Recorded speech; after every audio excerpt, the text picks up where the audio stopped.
Hey guys, welcome back to our channel. In today's tutorial, I'll be showing how to change and update interest on TikTok.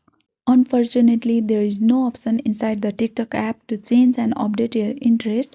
Then open settings, scroll down and tap on apps. Tap on all apps. Look for TikTok and select it. Scroll down, then tap on storage and cache. Again, tap on clear cache to clear data. Keep in mind this will log out your account, so make sure that you know your account password.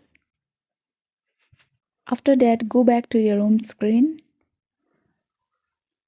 and open TikTok. If you want to allow TikTok to send you notifications, then tap on allow. If you don't want, then tap on don't allow.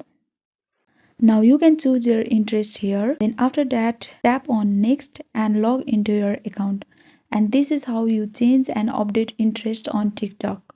Make sure to subscribe and hit the notification bell of this channel so that you never miss an upcoming videos. Thank you.